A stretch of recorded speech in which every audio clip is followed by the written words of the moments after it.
It's been a while. So, today's video is going to be a little bit different. It's going to be a showcase of skills and talent. My skills and talent, to be specific.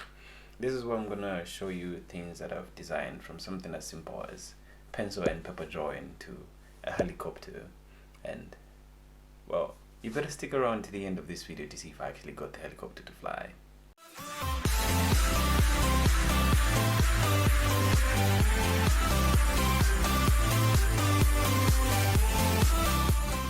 This video is going to be a little bit different from the other videos that I do, because in this one I'm going to be showcasing my skills and talent, so to say, over the past years of my life.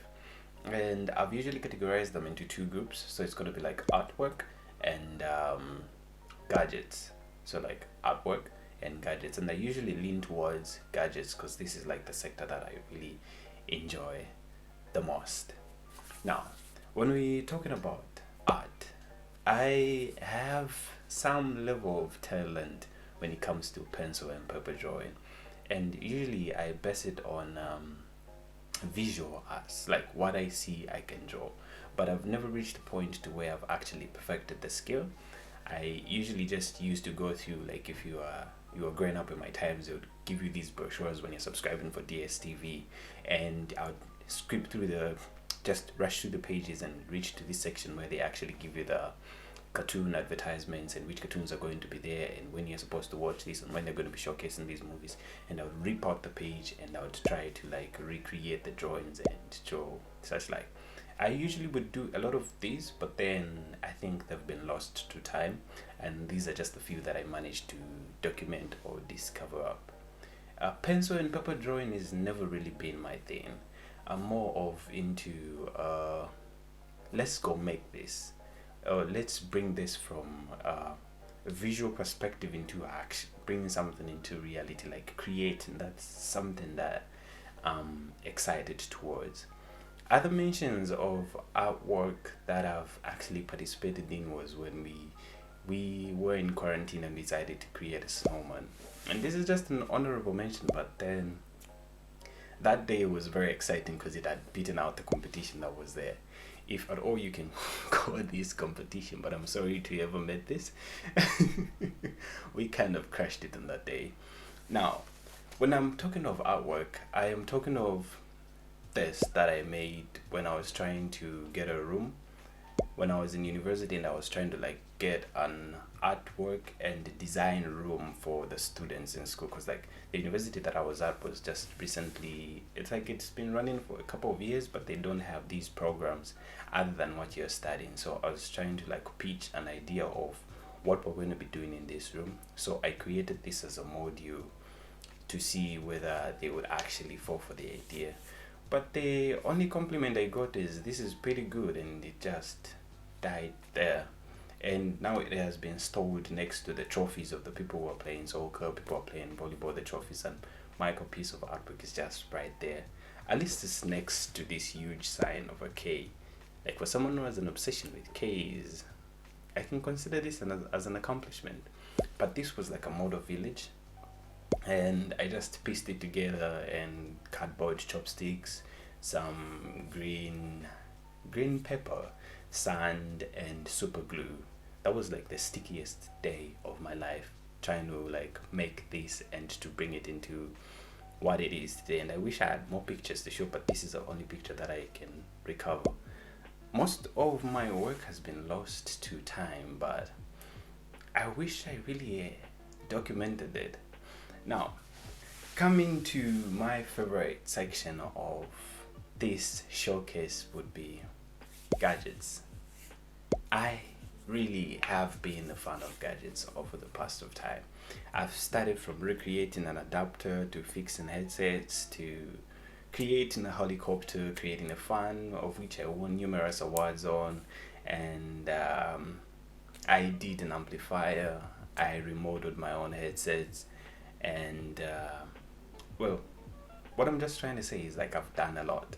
Now, so as early as I can remember, like some of my earliest inventions would be an adapter. And yes, I have blacked out an entire house quite a number of times, because Designing an adapter is like it's not as simple as it looks, because at the end of every positive, negative, positive, negative, positive, negative, there would be a light bulb. But then there would be cases in which I don't have this light bulb that indicates that the adapter is on.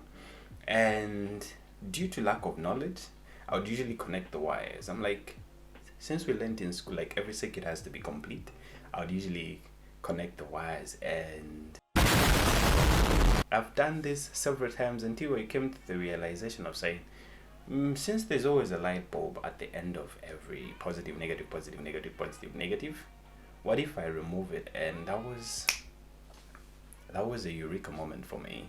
Now, the other things that I've like other earlier memories that I can recall were headsets. And a eureka moment with when it came to these headsets was discovering that the inner coating of a headset has kind of a plastic coating to it. Like it has this plastic layer to it that sort of insulating it, and you'd actually have to burn it off for you to actually make a complete circuit connection. And this was very exciting because then I kind of became my own designer.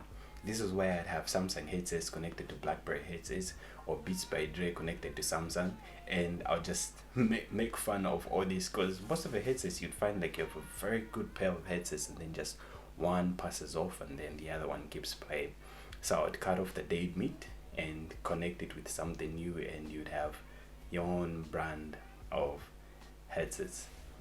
And I really wish I had pictures of this, but then the other things that I can actually try to remember was me making a wire car and trying to add all these lights and an indicator, and then putting in a few pair of cells, and then every time I would turn it would indicate, and every time I would try to like do this. It's like growing up was very, very exciting.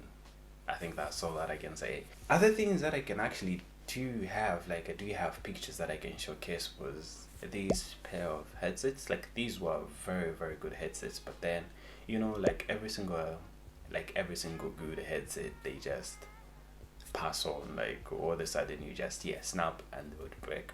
And I kind of redesigned the frame in sort of putting an spring frame and then coated it into a plastic outside, and from the looks of it you just look like they're just bought from a store, but in actual sense there was quite some self-engineering that actually went into remaking these headsets, and I could say I did a pretty good job because there was no evidence of being tinkered with at all. But so as I'm going from least to my best inventions, the other one that I actually did that I remember correctly would be an amplifier. So this was like one of these computer speakers that I passed on, may their soul rest in peace, and I actually got the amplifier inside it with a few cables that have been kind of messed up, and I redesigned the case, and I had to reconnect the cables, reconnect the sockets and the ports, and then I kind of gave it my own branding, and that was like 10 years ago. But the most irritating thing is the challenges that I would face is dealing with wires and cables, where this wire connects to this wire connects to this wire. I never had a problem with that, but the moment the wires start to flow into this green thing they call a panel, that's where my lack of knowledge just went psh, and I was blank. So in my gadget creation and recreation and fixing and refixing and remaking life, I've always had this challenge of I never understood a panel. Like once the problem just went into the panel, like something is just that was it. That was where my knowledge ended. And the other one would be lack of tools. I never really had the tools that I needed when I was about to remake something or refix something or redesign something, and it was kind of really frustrating. It's like you have this perfect idea, it's like I'm gonna make this, and then you just don't have the tools or the funding to get those tools. The most exciting thing that I ever did was my fan. I actually created like a first prototype of my fan, and I was actually proud of what I did. This was just a portable fan, and I would insert a phone battery behind it, and it would go on and off. And I usually put the initials TRK on it because by then I was going by the fact of triple K. I ignored the other K, and I just used to use 3Ks, so the initials were just TRK. In my country, there are not really people who see this as potential. They usually want to put you down. And if I was in another country and I was like doing these things, I wouldn't be where I am right now. It's like there's not really someone out there to discover you, and you're like, oh, this person can actually do this. Because I remember presenting this fun to my school project, and I wrote it down and I presented everything. It's very simple and basic. All it does is just blow. That's all. They just works just like getting a larger scale model fan and shrinking it into a portable, then redesigning the wires and everything else, and it kind of worked fine. And then one of these teachers, like during the science conventions, came up to me and said, what does it do? I'm like, it's just a fan. And they're like, well, all you've done is you've just shrinked a large scale fan to a small scale fan. Other teachers were amused. They'd be like, this is actually a very good initiative. Like, if you're able to do this, what other things would you be able to do given a proper setup? But the other teacher was kind of a nag. I was like, this is not impressive at all. So deep down in my mind, I'm like, when in your life have you ever actually invented something like this and it actually worked so that you would be able to try to pass your judgment upon this little kid? Nonsense. But then, so to say, is I kind of got an award for that though. I know it was a simple invention, but come on, it's kind of cool when you get recognized for such things. Now, so this was just like a prototype, but then I decided, since I was just back home and I wasn't really doing much then, I decided to make version 2.0. So that was prototype, and then I decided to make my final version. I can proudly say that my final version still exists up to now, and I'm pretty sure it's gonna be worth a lot of money. I don't know when, and it still has the branding K4 written on it, and I carry it everywhere I go just to remind me that I shouldn't be lazy and I can do anything if I put my mind to it. So this was like my version 2.0 to advance from one that I had designed first, because the other one was rather a bit too simple. But then I kind of went for a more complicated design, a more touch feeling type of thing, and a kind of a heart and a kind of a simplistic texture to it. But away from the fun, because I think I've nagged on these far too long. Then I'm pretty sure what attracted a lot of people to this video was the fact that I designed a helicopter. And yes, I did design a helicopter. This was after I had finished designing my fan, and I didn't still have anything to do because I was just back home. So I started working on my helicopter, and these were kind of a few pictures that I had. I wish I had clearer pictures, but by then I was using a Samsung Galaxy Pocket, so I'm sorry if the pictures are not to your quality and design. And yeah, these were quite a few pictures of the helicopter that I designed. So again, coming to the problems is you don't have the materials you need when you need it. That was like one of the biggest problems that I had. The tools that I were using were limited.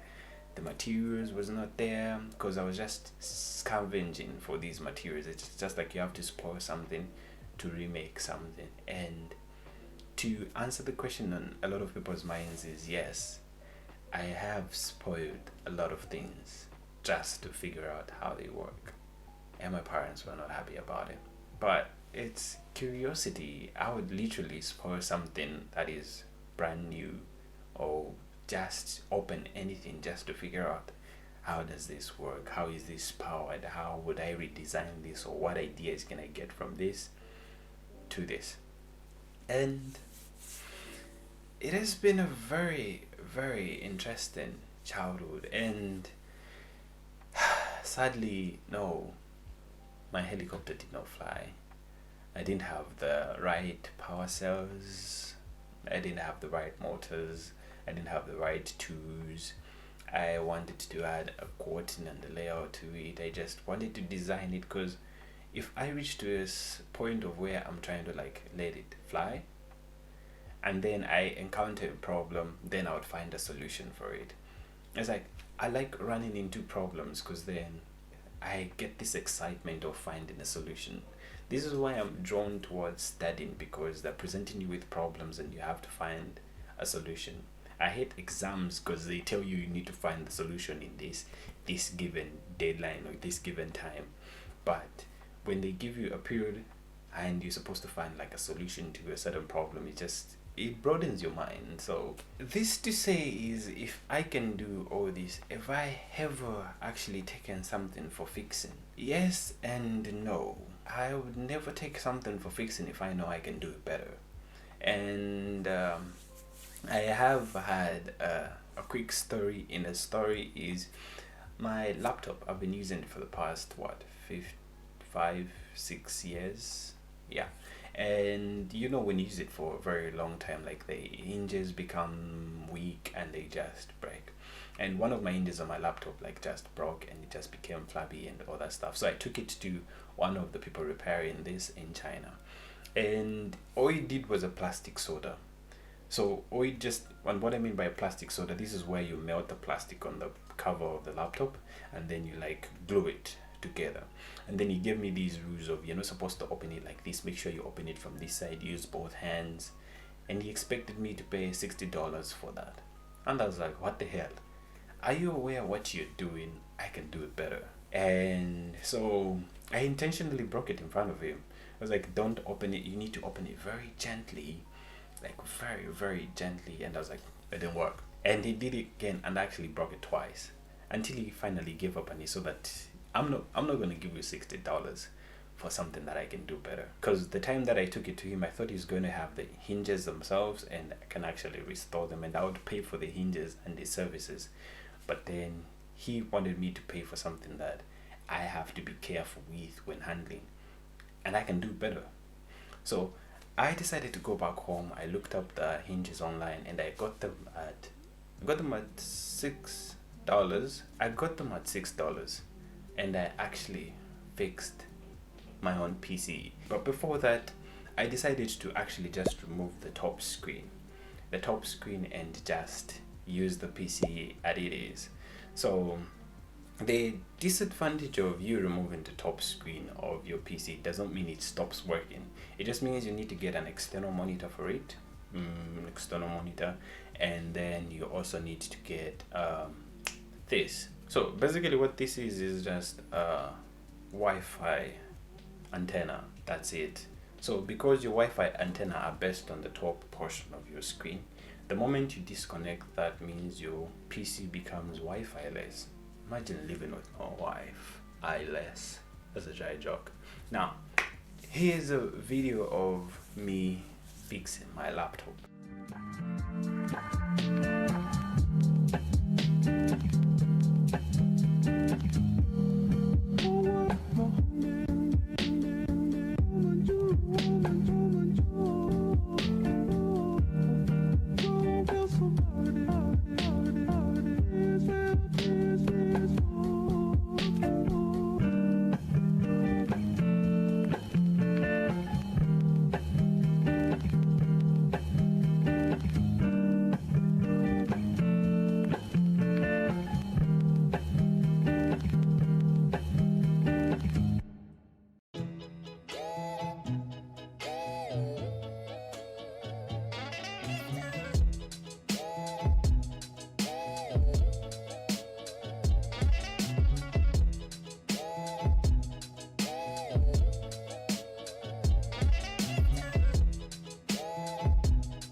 I've said a lot in this video, but I wish to see changes in my country in where we try to promote people with a creative side to them. It's not all about school. Some people are talented in other things, and the more we uplift these people, you would find that Zambia as a country is gonna improve very, very dramatically. As usual, at the end of every single video, I always mention useless but important items, and in today's useless but important items, since we're talking about gadgets, is gonna be gadgets. So I've already shown you what this is. This is like one of the first useless but important gadget. This is just simply a Wi-Fi antenna. So if you do have an older model of your PCs and you love them and you don't want to get rid of them, or you have a desktop, you can just get this Wi-Fi antenna. This is also for those PCs that are unable to access 5G. You can, once you get this Wi-Fi antenna and just connect it to your PC, you can be able to access 5G Wi-Fi networks and such like. Because my PC is 2015 model, it's unable to access most of all 5G Wi-Fi's in here, but with this I'm able to access pretty much anything, and it's a very powerful antenna. And then the other useless but important item that I have for you today is this. So this is a USB bus, and not a school bus. This is a USB bus. It's just an adapter for USBs. So this is a 3.0 USB bus. Most of the USB buses are 2.0 with one of the 3.0, but I prefer to get a more expensive one, because what 3.0 means, it just means that every single slot that you have here is a fast slot, and you connect this on a fast slot, and it's able to rotate everywhere you connect it to at a degree of 180. I think other than that, it would be sad to say we've come to the end of the video. And comment on whichever gadget you found fancy, or if it was my artwork or it was my gadgets, and I will see you in the next video. Don't forget to subscribe, leave a comment down below in the description, something, and click that notification bell. Peace. Missing someone.